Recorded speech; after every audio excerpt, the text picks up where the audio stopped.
All right.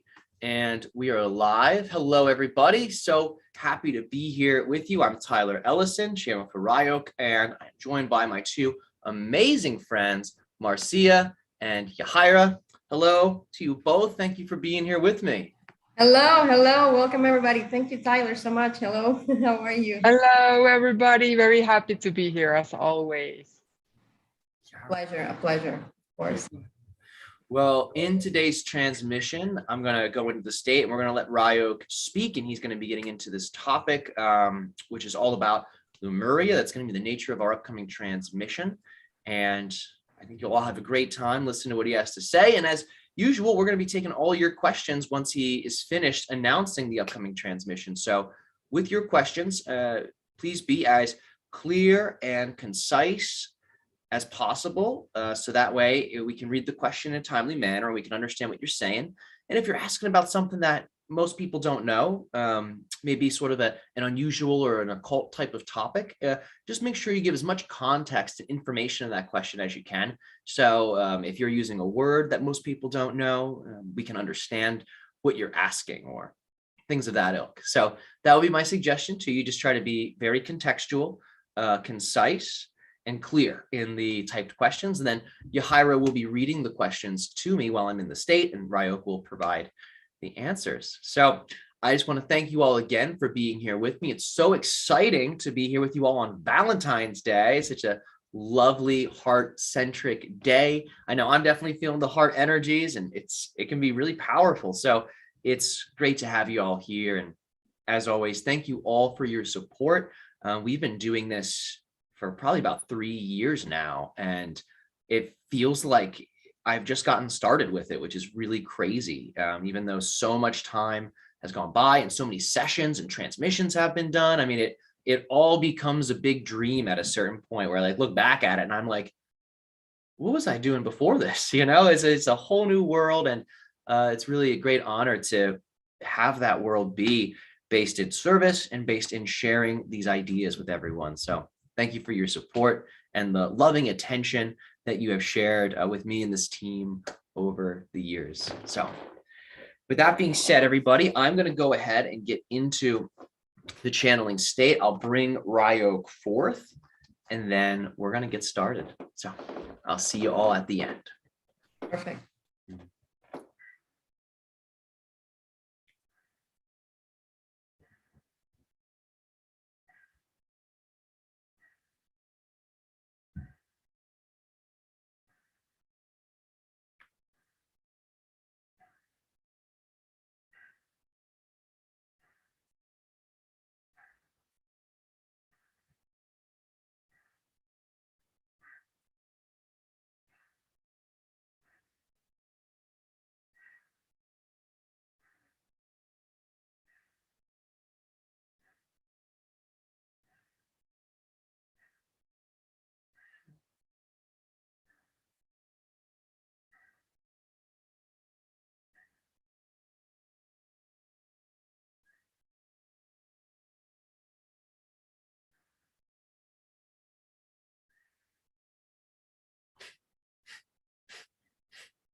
It is our species' highest joy and passion to be able to have this exciting co-creative interaction with you all this day. How are you doing?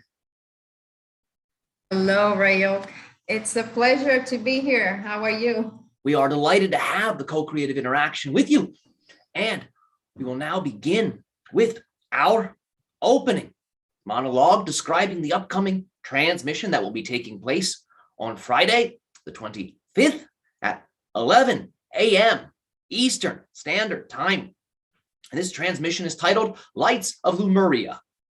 And in this transmission, we shall describe to you different facets of information related to Lemurian culture, Lemurian religion, and how the Lemurians pioneered certain types of vibrational technologies that were used to create different sophisticated types of very naturalistic structures.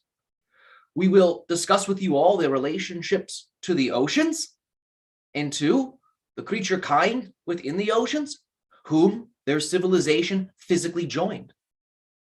We will talk about the sinking of Lemuria, and in a sense, how that foreshadowed in many ways the sinking of Atlantis. And in the meditational component of the exercise, a part of that transmission, we will pick up, in a sense, where we left off with the transmission avian acceleration, where we will further the skill of astral projection, and we will take a deep dive into the oceans, down into the depths, to commune with ancient Lemuria, which is still alive in a certain way, in a certain sense, through what you would call the Akashic memory. So we will join with them. We will learn together from them. But we remind you all, we are learning as all of you learn, as you evolve yourselves and expand in certain ways, because we are partially human in that sense. We also grow, we also evolve. So we will be learning with you all through this guided journey. We thank you for your attention in this opening monologue. And now we make ourselves available to each of you for your questions. And if you wish, you may now begin. Awesome. Thank you very much. We're gonna start with, could you speak about natural MAO inhibitors and the positive effects they have on our energy system, such as Syrian rue, licorice root, passion flower, and St. John's wort? Well, these types of compounds in general can augment what you call the fight or flight response. They can have an effect on the body that is what you would call an anti-stress effect. Now, what we remind you of is no compound exists alone in nature. So just because with these types of inhibition compounds that exist in plants provide what you would call some of those effects, such as stress relief and fight or flight suppression, that doesn't mean it is the chemical of inhibition on its own doing that. That is a reductionist way of looking at compounds. Compounds work together as a team. They each have their own energy field. And you can think of them all as different instruments being played in a symphony or an orchestra. And ultimately, the composer of that symphony or orchestra is the spirit of the plant itself. So it's important to really observe these things on a case-by-case basis and to understand the complex chemical family that exists within a particular plant, so you can really understand the nature of what you're working with. But in general, in relationship to that type of inhibition compound, those are some of the effects that they can produce in most natural situations.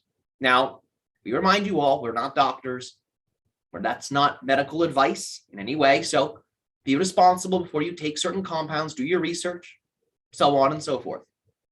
We thank you for this question. Next question. Besides following our excitement, envisioning collective meditations, and putting ourselves in the public eye, what are other things we can do to bring peace, harmony, and evolution on Earth? Yes, we thank you for this question. There are many earth power centers, many earth chakras that exist. Some of them are local to you in your area. Some of them are perhaps far away within other countries, on other continents. The idea is you're not limited by space or time. So any power center you can access, even if you are miles away from it. When loving energy is pulsed into the power centers, it can radically shift the quality of your species' collective consciousness. Right now, in a certain sense, there are teams being formed on your planet. Organized teams whom are, in many ways, charging certain power centers repeatedly. Because as you know, you can go to the gym and exercise one time, and there may be a slight change, but if you do that every day for a month, you will have a big change. So right now, things of that ilk are underway. You can join in with this. Locate the power centers close to you or the ones on the planet you feel a strong connection with. If you know how to channel something like Reiki, or you practice something like pranic healing, or things of this ilk, you can send those energies into these power centers. This is something the channel teaches, we might add. So if you wish to link up with him for something like this, that is available, but it is also something you can do on your own. You can create your own methods, your own techniques. But that type of ley line work or grid work will make a big, big, big difference. For when individuals are not consciously channeling energy into that ley line network, it essentially means your species' collective unconscious is feeding into it. So when you focus and meditate upon those centers and pulse energies into them, you are bringing consciousness and awareness into those centers. And as you know, your species is going through an awakening. So if you bring consciousness and awareness into some of these centers, you directly facilitate global awakening. So have fun with that. Be responsible, of course, with this, because it's very powerful. And remember, if you pulse energy into one of these chakras, it ripples throughout your species' collective consciousness. And it's not just limited to your species, your entire planet's collective consciousness. So be mindful with how you treat those centers, because they can make a big ripple. So we thank you for your question. Nice. I can be overconscious of my sleeping body lying in bed as I sleep. I dream and at the same time feel awake, sensing muscle tension deep in my horizontal body. Please help me surrender to sleep. All right. Well, one of the things we would encourage you to play with is some type of bedtime routine, perhaps an Epsom salt bath, which is abundant in the compound you know as magnesium, may serve you here, can assist you in releasing muscle tension. Whenever the body is overly tense, generally speaking, there is either too much energy in the system or the system is deficient in compounds, nutritionally speaking, that allow for the system to go into a deep state of relaxation. Relaxation, in a sense, has a small cost to it. It has what you would call a physical chemical cost to it. That's why diet is so important, because in order to relax, certain things have to shut down. Certain things have to change in relationship to the metabolic functioning, and that requires certain ingredients. So something like magnesium may be of service here if there is some kind of underlying deficiency, which is very common for most of you. Simply has to do with the way your modern diet has changed. In addition to this, like we said, a relaxation ritual such as a bath may be of service, and something like yoga asana, in particular yin yoga, may benefit you here, because the yin yoga postures, being very slow, being very relaxed, can also, using purely energy and physical movement, relax the body. And it can also, through these slow movements, release some of the pent-up energies. So these are some things to play with. Some type of exercise, cardiovascular exercise done earlier in the day, ideally in the morning, may also be of service here, because that will also help to spend some of that pent-up energy. So you don't have to do all of these things. These are just some suggestions. So play around with these things. And again, be responsible, be safe, talk to your doctor, so on and so forth. We thank you for your question. In projecting our simulation of reality, can we experience glitches like an irregular shadow cast by an object, an incorrect position of the moon, or things we sometimes observe in a sleeping dream? Yes, although it's not quite a glitch. It's not some kind of error like you would experience in a video game. If there were to be some kind of glitch in a video game, it's not quite like that. What you call glitches in the simulated projection that is your physical reality has to do with the idea of parallel reality blending effects taking place in a way that you're able to perceive, because for whatever reason, you are in an appropriate vibratory state to be able to perceive that type of phenomenon. So, as you all know, you are experiencing a series of parallel realities in a linear type of way, and that creates the experience of being on a timeline. If you wish, you can conceptualize it like this. think of a series of vertical lines, one after another, after another, after another, after another, and they all exist side by side. Each vertical line is a timeline. So you, through shifting your vibrational frequency, at certain instances, have the opportunity to peer through the veil, the frequency threshold that separates the different timelines. And when that occurs, you might experience some strange things, like the moon being in two places at once, or an object, again, not having a shadow, or something appearing to be there and then disappearing. These types of things can happen. That won't necessarily become normal as a baseline experience, but that experience is had so individuals can really begin to recognize there's much more to the reality than perhaps you have been told or perhaps you realize. So it's designed by the higher self to get the human component of the being whom possesses that higher self to begin to ask some questions and to begin to explore a little bit more deeply.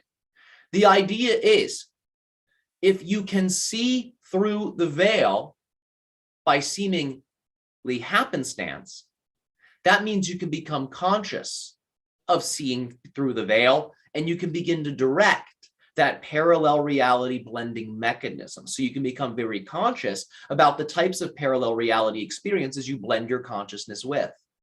So remember, whenever you experience something that seems to happen unconsciously, you are being invited to make that happening conscious, and that will turn into a skill.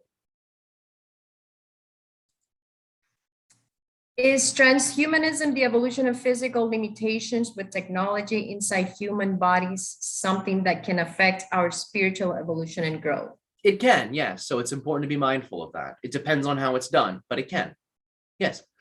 Understand, your nervous system utilizes electrical impulses to communicate with all the cells in the body. Electricity is, in many ways, a type of carrier energy. So spiritualized energies from higher dimensions will use the electricity of the nervous system to be able to communicate information to the system, to the cells, to the centers. And if a being is overly augmented to the point where the technology is producing greater levels of electrical output than the organic system, it can, in a sense, create a numbing effect to some of those spiritualized energies. We're not saying this is the case with every electrical technology that is perhaps implanted into a person, because that can be done in a way that does not really interfere with the idea of receiving spiritualized information. But if it is overly done, and in a sense, it overrides the body's own electrical system, it can numb those things out. Because instead of being aware of your own organic connection, you become then more aware of the technology within the system.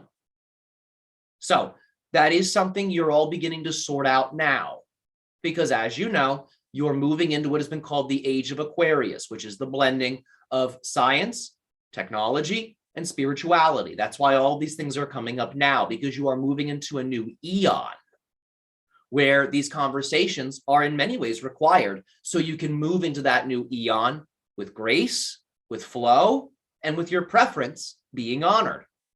So all types of things may occur as you move forward.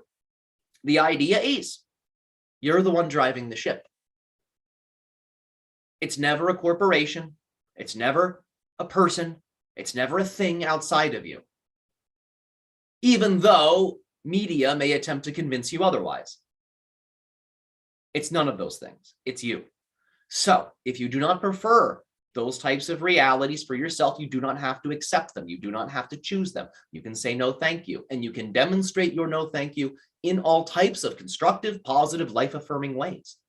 So use your imagination here to create the timeline you prefer. Remember, you're moving through the splitting prism of parallel realities. And as you continue to raise your frequency, you will become aware of all types of things that perhaps in the past you did not even believe were possible. Ultimately, it is through your own vibrational alignment and how you choose to represent that that will determine how you shift and how you move through that splitting prism. So have fun with this. This is not meant to be scary, even though it might look that way to some of you. Remember, it's all just a waking dream. In other words, while the experience of physical reality in a sense is real, it is still malleable, just like your dream world is. Therefore, if you know how to work with subtle energy, because everything is made of subtle energy, you can more easily shift through the different parallel realities in a way that you prefer. So we thank you for that question. Thank you. I'm gonna dive into a personal thing here because it's been bothering me. I didn't know I had it until I came face to it. I have a big judgment towards people who have porn addiction, or at least that I judge them having a porn addiction. But I'm stuck and I don't know how to get out of that judgment, negative judgment. So shed light on that. Yes, we thank you for the question. All right, this is multifaceted. So we're going to talk about it in a few ways. In a certain sense, the phenomenon of electrical digital pornography has actually accelerated your species' attempts to blend with technology. For understand that sexual energy is an energy of binding. It's an energy of merging. It's an energy of marrying something. So when individuals overly rely on digital pornography and are sexually stimulating themselves while watching it, energetically, it aligns many of them, not all of them, it all depends on the frequency of the individual, but for many people, they end up aligning with some of those technocentric realities where humans and technologies begin to blend. That's one of the things that actually can lead certain individuals to. Now, once you become conscious of that, you don't have to select it, because for many people, that type of shifting process is unconscious. So we're sharing that with you now, so you can become aware of how some of these things, which seem totally disconnected from other things, actually can work together. We're sharing this now because you're all ready for this type of information, so you can become more strategic with how you use your energies. Now, as you know, there are all types of oppressive, negative, unethical dynamics that take place within that particular industry that you call corporate or modern pornographic industries. So there can be, again, it depends here, but there can be unconscious resonance with some of that negativity that exists within that industry when individuals, again, become overly reliant upon it. We're not saying this to be anti-porn. We're not saying this to vilify pornography. We're saying this to make you all aware of some of the nuances and subtleties that exist behind the scenes. So, can pornography be used positively? Yes, it can be. Does it require a very specific means of interacting with it? Yes, it does.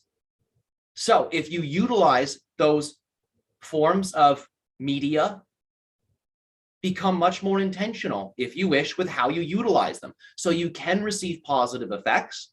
And so you can, in a sense, let go of perhaps unconsciously feeding energy into realities that are not very ethical, that are not very positive.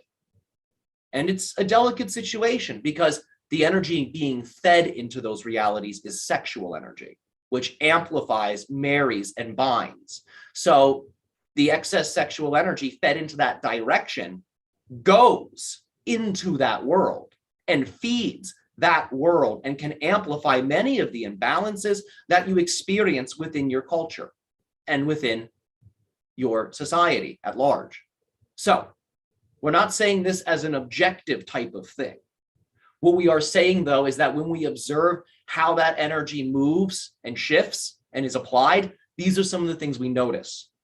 And again, these things can be used in positive ways. We're not saying that is impossible. We're just saying it takes a greater level of intentionality for that to occur. We thank you for the question. Beautiful. Thank you so much. Next question. How does conscious creation work considering the idea of desire versus needs? The question or clarification would be, How does it work and what is, and how do we integrate with our higher selves? All right, we'll talk about it like this. Desire and need can both be expressed in terms of positive and negative. You can have a negative desire. You can have the sense of a negative need. You can have a positive desire. You can have the sense of a positive need. We'll talk about it like this. A need, truly, in its most fundamental sense, represents the idea of requiring a certain something for your physical survival, for baseline physical survival and baseline health in terms of physical, mental, and emotional wellness. So needs in that way have to do with survival-based subjects and also baseline health-related subjects. Desires, on the other hand, while they can absolutely correspond with needs, have to do with things that are perhaps less fundamental to the survival and the thriving of the human system.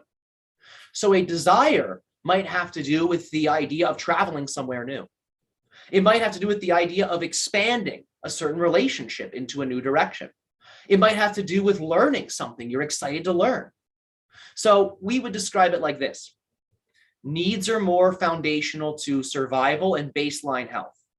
Desires have to do more with expanding into the reality, exploring the reality in a way that you prefer. Now, as you know, if an individual is in a great state of fear or lack, they might express negative need, which means they create for themselves resistances to receiving the things that would satisfy the needs because of energies that have to do with unworthiness or lack or poverty. And that would be an example of perhaps a negative need. Positive needs have to do with the attitude of the individual, recognizing that they are abundant, they are connected, and if they open their hearts, if they open their minds, if they reach out to the community, because you are all a part of a great network, like a constellation, resources will come. Especially as you move forward, resources will come. So that is how we would describe negative need versus positive need. In terms of desire, negative desire, positive desire. Positive desire has to do with activities of exploration that are life affirming, that are, in a sense, freedom, sovereignty affirming, that are, in a sense, love affirming, bliss affirming. And negative desire has to do with explorations and activities that oftentimes are based in judgment, that are oftentimes based in lack, and these types of things. So needs and desires can be explored positively. They can also be explored negatively. It all depends on the state of consciousness of the individual whom is exploring those things. Nice. Next question. Can we increase our height by a few inches overnight? The short answer is yes. The long answer is that may not be the ideal way for you to do it, though. That has to do with the idea of the whole system having to shift, your whole consciousness having to shift in a way that perhaps would be quite accelerated. So in general, gradual shifting for those types of physical things is ideal, specifically because it gives the whole system an opportunity to play catch up in a gradual way, instead of making a complete change overnight, physically speaking, and then the system has to catch up in a sense all at once. So while that can be done, and there are methods for it, those are not necessarily methods that we teach, specifically because it can be shocking to the system. Rather, gradual methods, gradual means are much more gentle for the system and will produce less side effects. But yes, that is possible. What is the symbolism that you understand about rabbits, squirrels, and foxes? In general, they are all reflections of what you would call nature spirits. Now, what we mean by this is these animals, in a sense, represent what you would call totem animals. And they, due to certain soul agreements and oversoul agreements made with the non-physical intelligences that are related to the nature of your planet, will oftentimes act as ambassadors for these types of multidimensional, non-physical forms of Earth consciousness. And you can see this when you simply observe the behavior of the animals. They're all, in a sense, tricksters. And we'll explain this. The rabbit, as you know, will go into a rabbit hole. The rabbit hole, physically, yes, perhaps represents a space or a type of den, but multidimensionally, it represents a portal. So you can actually astral project into a rabbit hole, following the rabbit down into Wonderland, let's just say. We'll call it that, just to be a little humorous with it. With foxes, there is also a component of what you would call trickster energy. And if you have ever heard a fox scream, many of you know it does not sound like an animal, it sounds like a human being. This is also referencing the idea that there is much more to the fox than meets the eye. The squirrel, as you know, is able to climb low on the ground, gathering resources. It's able to ascend up an entire tree, which is a metaphor for your nervous system, and can jump from tree to tree to tree, gathering resources, exploring different worlds, exploring different nervous systems, exploring different beings. And as you know, they also go into trees. And that also represents, whenever you see an opening to a tree, another type of portal that can lead you into that overlay reality where the nature spirits and elementals dwell. So these are all different ways you can understand these three animals and how they relate to, in a sense, the other side, how they relate to the other sides of the veil. Whenever you see animals like this, where either the trickster archetype is present, or there is a noted behavior of the animal not being limited, being able to go anywhere, or you notice that the animal digs and travels into something, these are all invitations. They are all signs to let you know these animals are connected to other realms and other worlds. And because of that connection, nature spirits and elementals will oftentimes communicate through them, sometimes even directly shape-shifting into them to interact with you in a more physical way. We're not saying every rabbit or every squirrel or every fox is a shape-shifting elemental, but some of them are. So if you notice them behaving strangely, it may be an invitation to perhaps follow them. And if you find you cannot physically follow them, you can astrally follow them. And that will reveal much more to you than the physical senses can. So we thank you for your question. What are the properties of silver? In general, silver has a lunar connection. It corresponds with your moon. It is, in a sense, protective in that it amplifies the frequencies of safety. Safety is a vibrational frequency that you emanate that then creates the experience of being in a safe reality. So you could say, in a certain way, safety and the frequencies of safety offer a type of protective bubble or vortex. Danger has its own frequency. And when individuals feel that they are not safe or they are not protected, they end up resonating with the frequencies of danger and then create dangerous experiences. So both of those things are vibrational choices. Silver can assist you in experiencing that phenomenon of feeling safe. So that's one dimension of it. It also amplifies what you call intuition, your psychic sensing. So it can open up the third eye in a certain way. It can open up the other energy centers connected with your psychic abilities. And in a sense, the silver energy, a white silver specifically, can have a sort of sterilizing effect. It can energetically clean the system. These are some of the major properties of silver. What is the difference between tuning your frequency to someone's past experience and experiencing it energetically and actually experiencing it physically? Well, the idea is that in order to really experience it in a physical way, you need to make a systemic vibrational shift. So we'll explain it like this. With your mind, with your emotions, with your energy, you can begin to tune in, you could say astrally, to a certain person's past, allowing for you to receive information, allowing for you to receive clarity. Now, in order to physically experience it, the physical body must be tuned as well. And that does not necessarily mean you're going to time travel into their past physically. But what it means is when you tune into their past, you will physically feel it. You will physically feel like you're there while you're in the meditative state. And that might create the experience over time of actually time traveling to that location. However, that's not necessarily something that is as accessible as you might think. There are reasons those things are not as accessible as perhaps many of you desire. Because if you were to physically time travel to the past, then you have to figure out how to get back. So there's a reason those things don't happen for many of you instantly.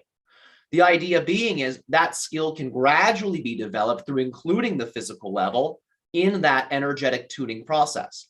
And that will translate as you physically feeling the nature of their past in different ways. And at a certain point, that may become so powerful that, yes, a type of reality shifting could occur where you could physically experience their past in a more immersive way. But in general, that's not really needed. That's not really relevant for many of you, and could actually, in a sense, create a bunch of work for you to have to resolve that perhaps would not be desirable or preferable. So there's a reason that does not happen right away. But that's what's required. It simply has to do with making sure every level of your body is tuned to the person's past. But we remind you, that's not always needed, because the more you tune yourself to the frequency of something, the more like it you become. That's why we always encourage you to resonate with source, to resonate with divinity, to resonate with your original spirit, so you can become, in a sense, more like that. But that doesn't mean you can't use your psychic abilities to tune into other things. That's fine. We're just reminding you, the more you do that in a particular way, the more like that you will become. And that's why you experience, in many ways, the channel before you becoming more like us. And in a sense, we are becoming more like him. That's the blending, because we are merging energy fields essentially 3 times a day, every day. So that's one of the reasons why you're experiencing the blended persona that I am evolving in the way that I do, because the channel and I, in a sense, merge and become even more like each other, bringing each other up together as a team. Playing around with the idea of magic, could you give us a spell-like permission slip for manifesting what we desire? What we will say is this: learn thoroughly. The system you call magic, magic with a K, is a science. A complete science that was given to your world all at once as a complete transmission by certain extra dimensionals that are connected to the stellar realms, the star realms. So we're not going to give any magical technique in isolation here. However, what we will say is this: if you know how to channel energy, then you can very easily perform magical workings. The simplest thing we'll share, and again, we're not going to be very specific here, because in order for us to be specific, a certain level of training is required so the information can be properly absorbed by the person whom is asking this question. But in relationship to bare bones basics, you can form between your hands an energy ball, a chi ball as it is called. Using the color white, make the chi ball. Inhaling down from the heart center, down the arms to the hands, and exhaling, making the chi ball. Do this for about 10 breaths. Every time you exhale into the chi ball, picture the reality you desire. Keep it simple. Picture the reality you desire and see yourself in that reality as being very happy. Continue to do this for about 10 breaths. After 10 breaths, speak your will. Speak your desire into the chi ball. Be very thorough here, because that energy will create through the path of least resistance. So list every quality you prefer in relationship to that manifestation. Try not to put too many parameters on it. Try not to put into it too many different programs that will, in a sense, disperse the energy. Keep the intention very unified, but put parameters in there that lock into the chi ball the qualities you prefer. And also, it is advisable to put parameters into the chi ball that prohibit certain qualities from being a part of the manifestation. So you can speak into the chi ball what you prefer, and you can also speak into the chi ball what will be absent in that manifestation, what will not occur. You can put both in, and that will create a laser focus for that chi ball to then serve you in a much more preferential way. Once you have spoken your will in, you can then send the chi ball into different directions. If you send the chi ball down, it will, in a sense, manifest on more of an earth level. If you send the chi ball forward, it will manifest on more of a human level. If you send the chi ball up, it will manifest on more of a cosmic level. Whenever it manifests on a cosmic level, the manifestational effect will trickle down. And it will trickle down through the different densities and dimensions, allowing for a very even manifestation, a smooth manifestation to take place. It may take a little more time, but not always. Depends on the nature of the manifestation. When the energy ball is set into the earth, because you are on earth, it will physicalize much more quickly.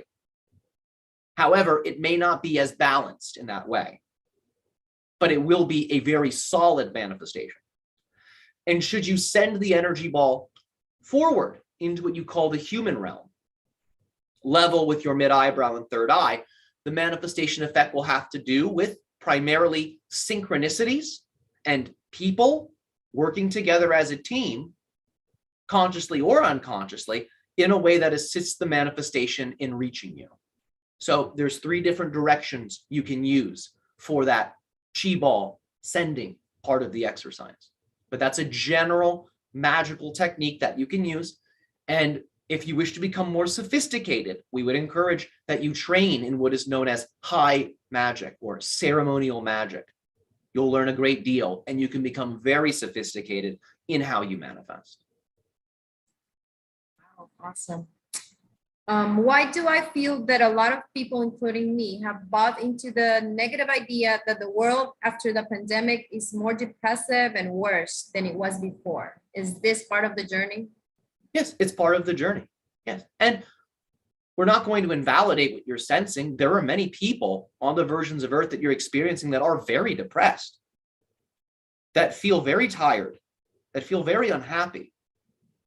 Because individuals, in a sense, have gone through a very challenging time for a couple of years now.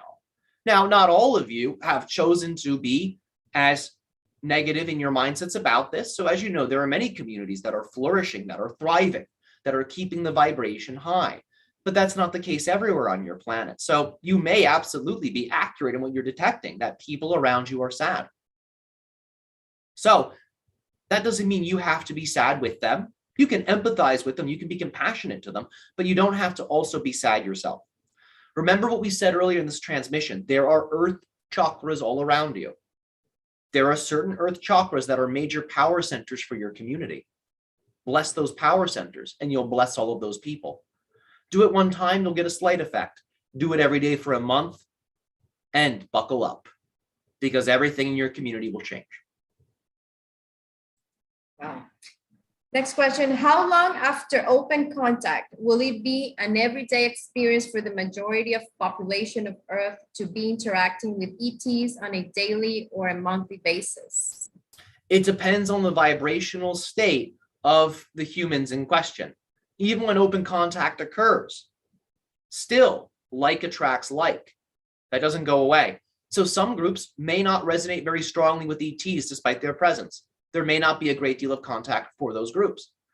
Other groups may be very resonant with ETs. There may be much more contact there. So it's still in your hands. In In the human gray hybridization agenda, do all the created beings have free will? Would individual beings have the chance to split off from the overall agenda if they so desire? Yes, and they have. Yes, they have free will. And yes, some beings split off from the agenda, not because of a fear-based reason, but simply because they have other projects in mind. They've come to do other things. And that's a part of the program. The program factors that in. It always leaves a room for the agendas of individuals who are a part of the program. So that way, the program can grow. And so those individuals and groups of individuals can grow as they explore.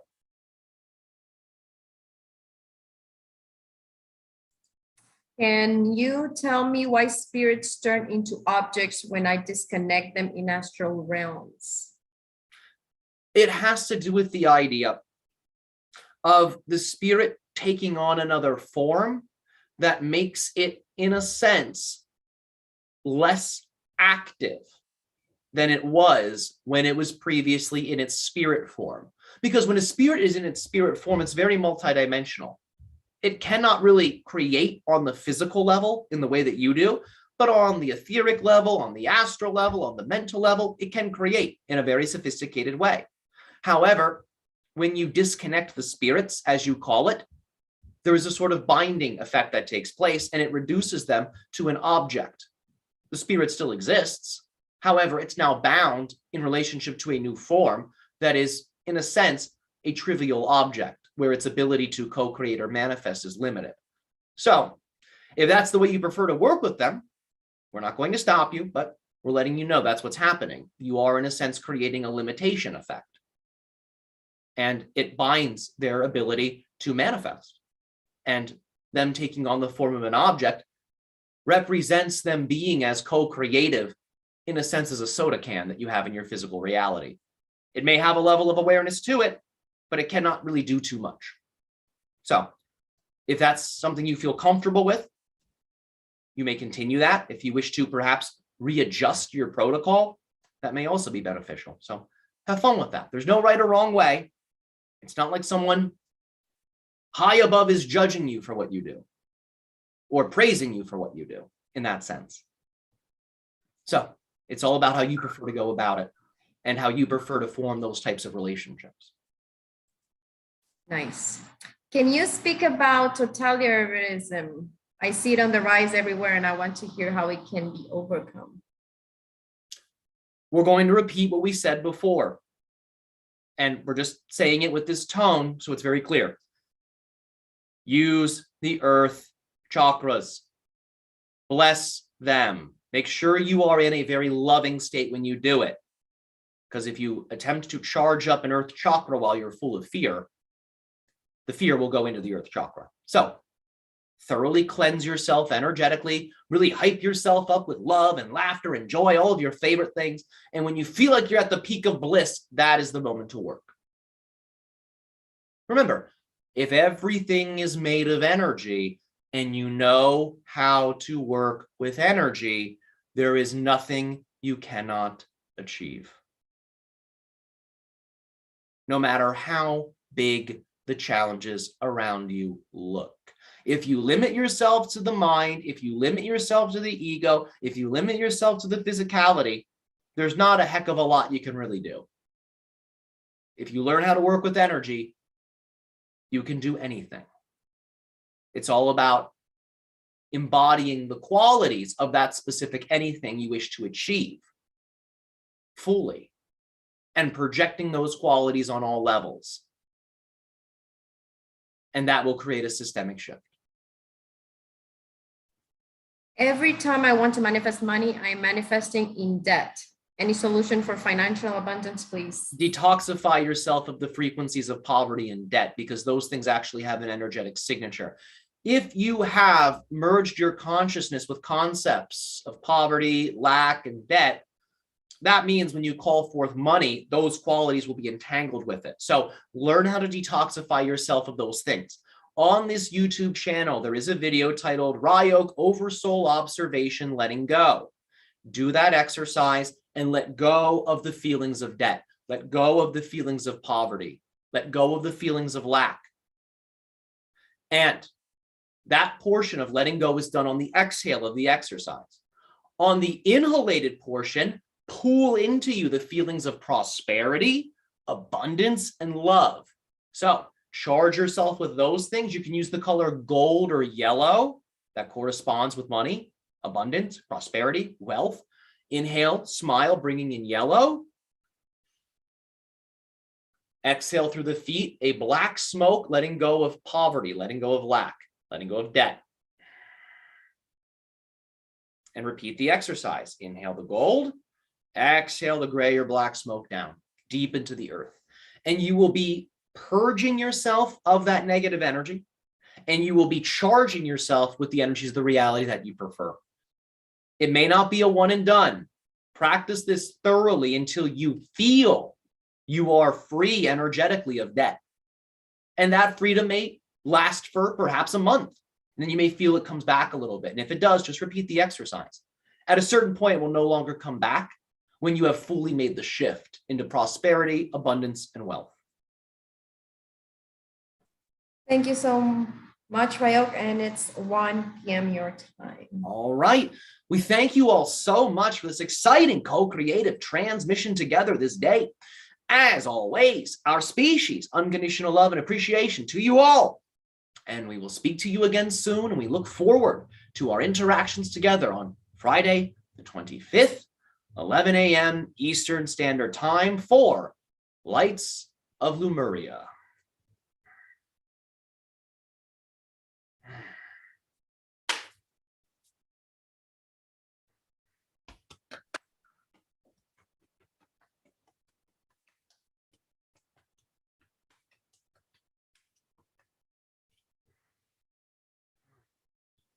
Okay. Welcome back. Thank you. Thank you. Good to be back. Yeah. That was Powerful awesome, as transmission. always. Yeah. Powerful question. Some of it I was really surprised we spoke about. I was like, all right, he's just going to say it. Okay. I was very impressed and very surprised just because of the depth. And I think that's coming out now because that depth is needed. It's like total transparency, total clarity is needed, especially right now going forward. So yeah, I think he's just as directly as he can, giving as much as he can out. So I thank everyone here for your great questions. Yahira, thank you for your amazing question as well. And for everybody who tuned in, we really, really value you, and we really love doing these transmissions. So I thank you all for being here. Marcia, thank you for being present here as well. Your energy and your support is so valuable, and thanks for being a great friend. Thank you, Tyler and Ryok. I always feel refreshed with the sessions. Thank you very much. Oh, my pleasure. My pleasure. Yes, you got it's such a refreshment every time. It's unbelievable. Thank you so much for the work you do, Tyler. I can't always say it because that's the way I feel every time. So thank you. Oh yeah, I love hearing that. Thank you. And they're definitely getting juicier. I gotta say, it's leveling up with each channeling, and he's not kidding. I do 3 sessions pretty much every day. I don't have days off except for maybe 1 weekend a month. So that's why this is evolving so quickly. It's become like literally all I do. But I like that. I mean, it's I think what I signed up for. So, so I'm happy to keep doing it. Exactly. And thank you everybody that, that follow us and are always there.